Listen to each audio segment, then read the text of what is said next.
sometimes, not always, it's quite easily to become insulated, especially if you're an older guy.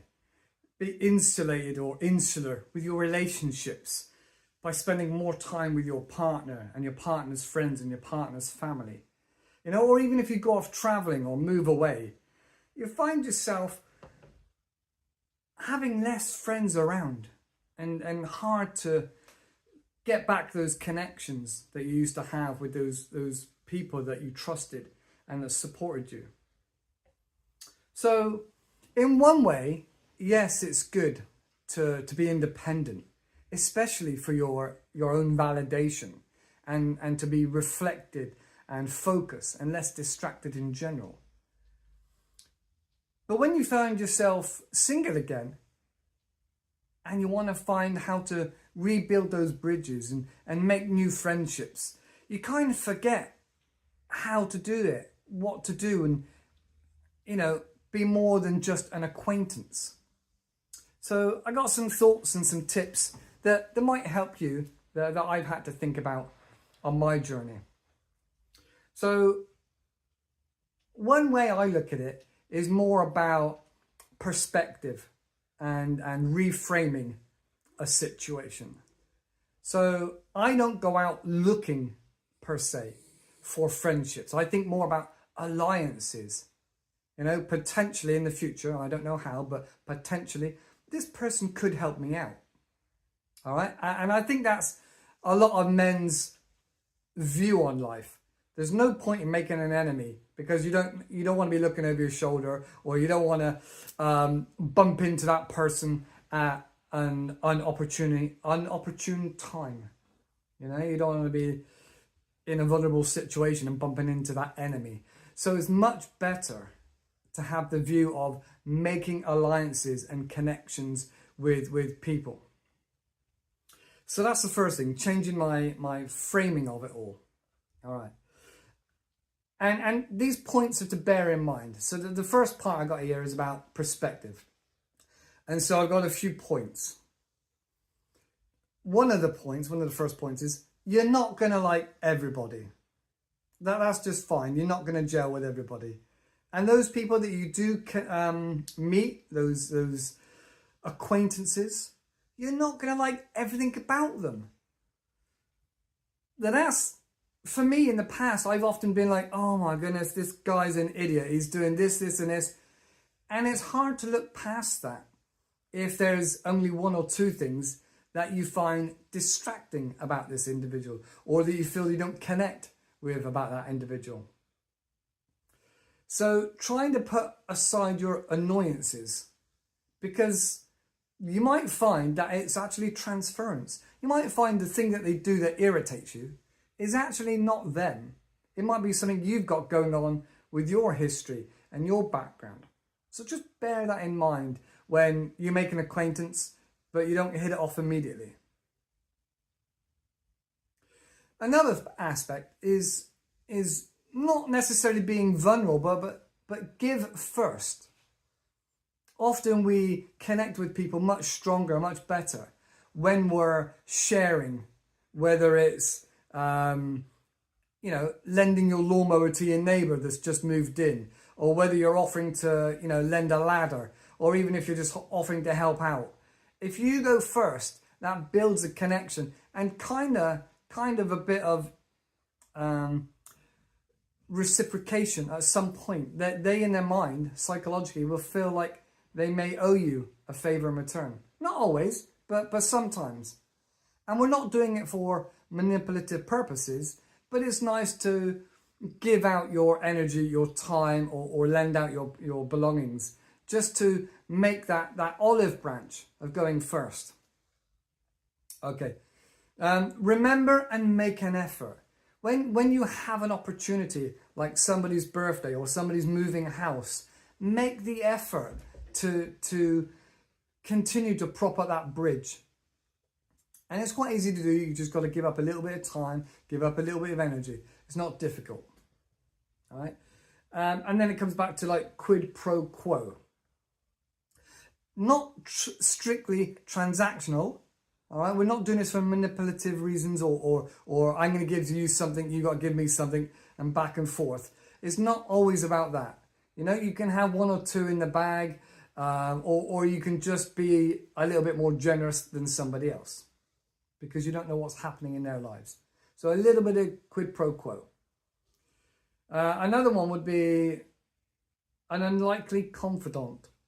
So I've now opened up my eyes a little bit more, and I have a couple more acquaintances that I wouldn't usually have confided in and connected with.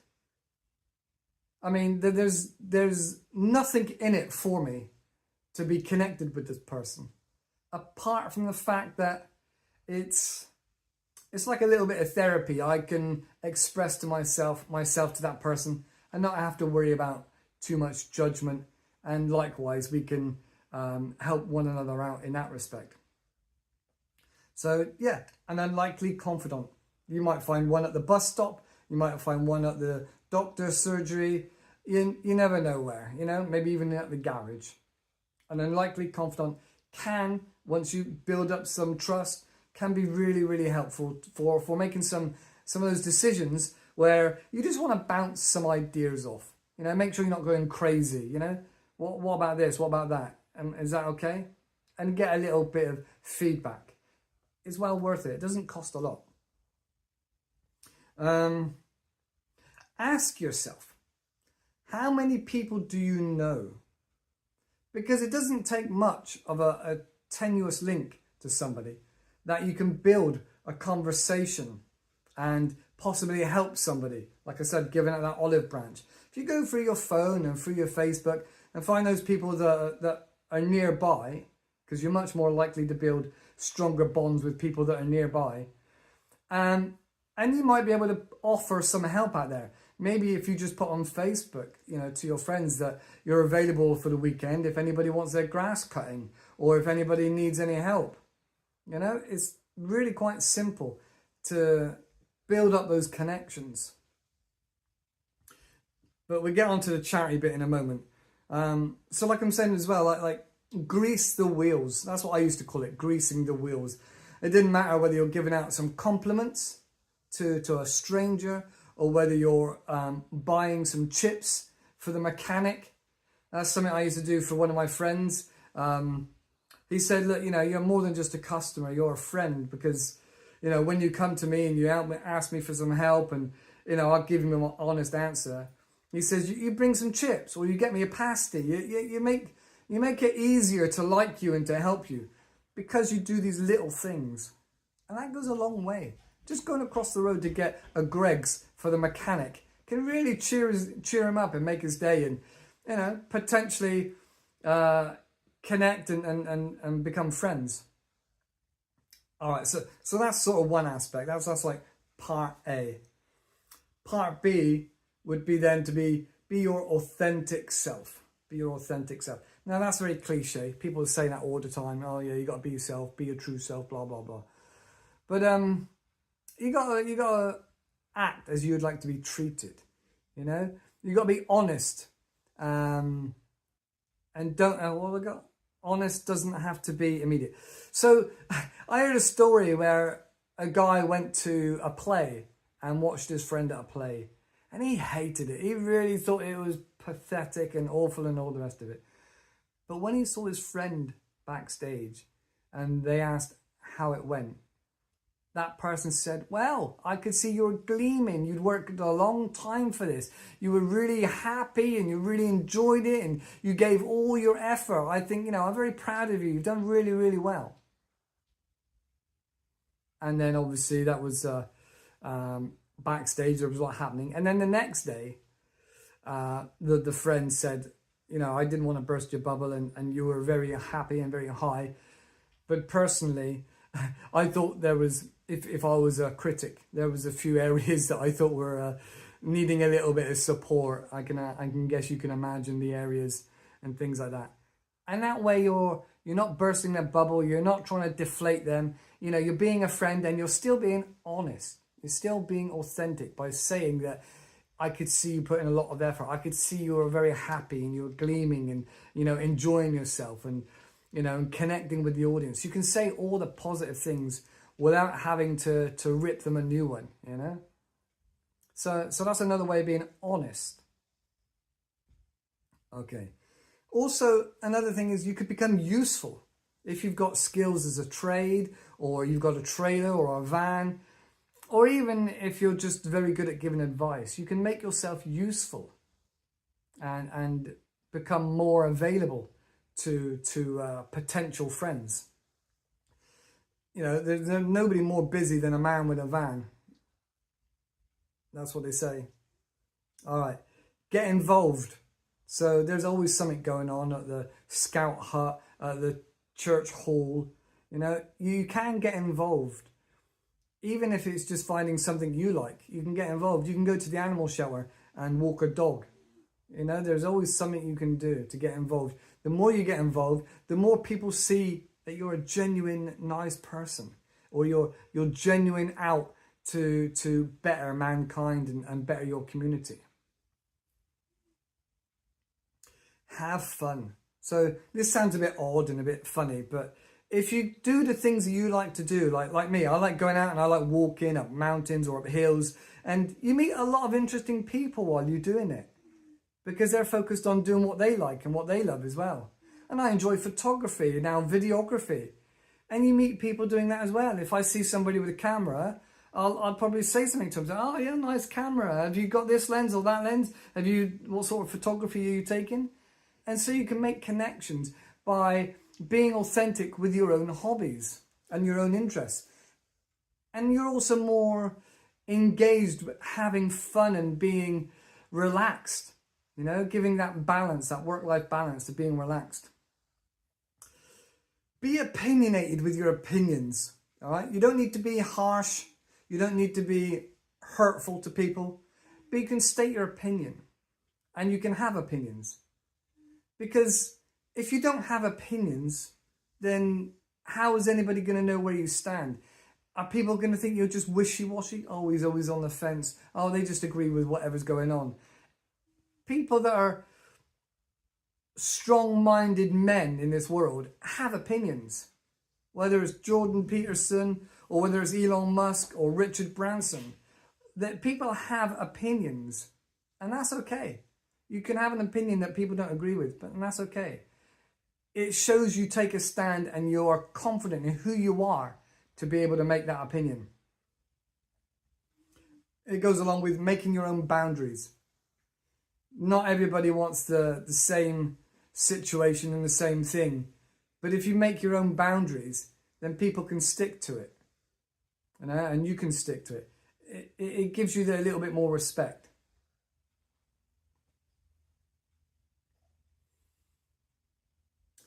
Guilty by association. How's it on the screen now? Guilty by association. Sometimes it's really good to be connected with other groups and other people. So you're guilty of being a nice person by being with somebody that's doing something good, being connected or helping behind the scenes. It can also work the other way. If you're into something that's really out of trend at the moment, then maybe other people might not be so keen. But at least you have your opinions and people know who you are and what you stand for. Then the last one here really is just to let go quicker of those negative, crappy things that are holding you down. You know, those grudges, those bad people in your life. Letting go quicker of the crap that happens. Breathe and just let go. Move forward, move on. Because if you don't, you'll stay jaded and negative and angry. And people won't want to be around you. If you're constantly complaining and moaning, people are not going to want to be around you. That's why I said be fun. Do the things you like to do. Be opinionated. Have your boundaries. Once people can see who you are and they can respect that you're a man of your word and you're a man of your boundaries, then people can really respect that and enjoy that and know where they are with you. The worst thing is, and especially for children and for dogs, is not knowing where the boundaries are. They're not knowing who you are. Somebody that blows hot and cold is very difficult to trust and to connect with. All right, just the last couple now would be, I said, like, do what you love, but educate yourself as well. There's nothing more interesting than listening to somebody that knows more than you about a subject that you might be interested in. So whether you read or you watch YouTube or TV or documentaries and you learn about stuff, providing you're balanced with where you get your sources, you're going to have a lot more broader knowledge. Even if you just play Trivial Pursuits and you grow your general knowledge, it's going to be much more, you're going to be a much more interesting person at that party. You're going to have a much broader spectrum of conversations that you can have. You know, if you go up to somebody and you say, oh, what do you think about this? And I don't know, I don't really get into that. Oh, okay, fair enough. All right, but what about this? Well, I don't know, I don't get involved with that. Oh, all right. Well, what about this? This is really important. This is connected to you and your family, blah, blah, blah. Well, no, oh, come on. This person has no backbone. This person has no opinions, no boundaries, no values. It's very hard to connect with somebody that doesn't have some knowledge of a topic that's contentious, that they can say, well, actually, I think this because of X, Y, and Z. But I'm open to listening to your perspective. Maybe you've got something different to say about it.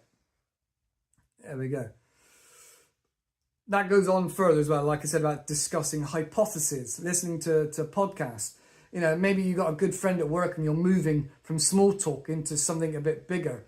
You know, and you have a hypothesis, an unpopular opinion maybe, and that you share and that you grow with. You go, oh, I never thought of that. Yes. How odd. Yes. That would be really interesting. If you're able to make people think a little bit, whether about their lives or whether about the world, it really does help connect one another. The next one, random acts of kindness. Now, again, it's very easy to do, pretty straightforward, whether you buy some flowers for somebody, whether you pay something forward, whether you just offer to walk a neighbour's dog. Random acts of kindness really elevate you emotionally and chemically with the toxins within your body. I think it's serotonin. You know, tell me below if I'm wrong. But they elevate your mood status, like I said, with the chemicals in your body. Random acts of kindness. All right. So putting all those together, you've got do what you really enjoy doing, educate yourself, random acts of kindness, be honest, get involved with stuff, have some opinions, have some boundaries, let go quicker. Okay, it seems like a lot. It seems like a lot, but there we go. Anyway, in closing, if you live near people, there is ample opportunity to connect.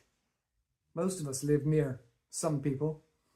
Just ask. I mean, some people are going to say no, and you got to get over this whole rejection thing, but keep asking acquaintances, making those human connections. It's all about attitude, all right? And it's okay if people say no, but it elevates you. Elevates you as an interesting, well-rounded, balanced person. Well-rounded, balanced man, if you will. All right, so bear those things in mind. Connect with people and don't prejudge, or try not to prejudge where this relationship could go. You don't know whether this old lady you're talking to has a granddaughter that's looking for a handyman. Or you don't know if the mechanic you've just bought a pasty for is selling a car for somebody else, and so he'll sell it to you at cost price if you're looking in the market for a car. There's only benefits from being a good person, well-rounded, balanced person. So just hold that in mind. You know, reframe your opinions and your attitudes to reflect that connecting more and deeper with acquaintances can only be beneficial in your life. So that's it. That's all I've got to say for today. If you've got any thoughts or comments or questions, just Just put them down below. Oh, and also, there's so many of you that are not subscribing. It really, really would help me if you would subscribe. If you like the stuff. I mean, if you don't bother. You know, go click on somebody else's channel. But if you do like the stuff, please, please subscribe. It would help me a lot. You know, I don't do sponsors. I'm not a millionaire. I'm not making money at this. I'm not making anything right now. So it would help just to click that button. All right? I appreciate your help. If I don't speak to you before, have a happy Christmas. And I'll see you in the next video. Bye-bye for now. Stay safe, stay well.